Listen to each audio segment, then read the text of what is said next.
গরমকালের জন্য একদম অ্যাপ্রোপ্রিয়েট পুদিনার শরবত বানাবো। তার জন্য পুদিনা পাতা, ধনে পাতা, চাট মশলা, কাঁচি শিশি আর চিনি।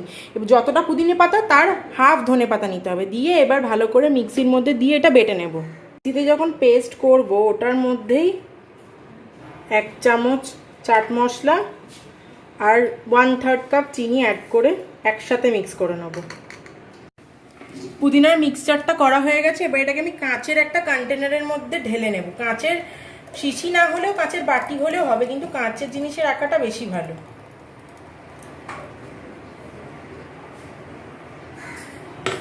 এবার এটাকে আমি ফ্রিজে ঢুকিয়ে দেব।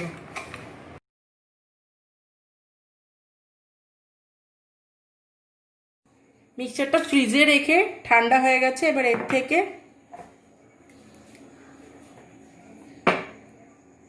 2 চামচ মিক্সচার আমি গ্লাসের মধ্যে দিয়ে দেব।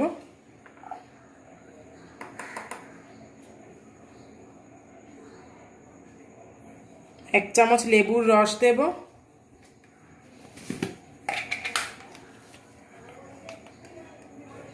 একটু বিট নুন,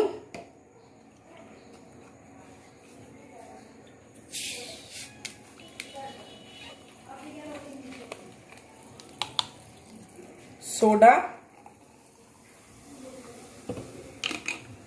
সোডার বদলে ঠান্ডা জলও ইউজ করা যেতে পারে,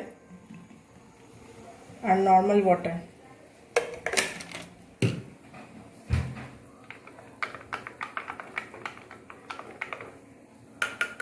গরমকালের জন্য পারফেক্ট পুদিনার শরবত রেডি।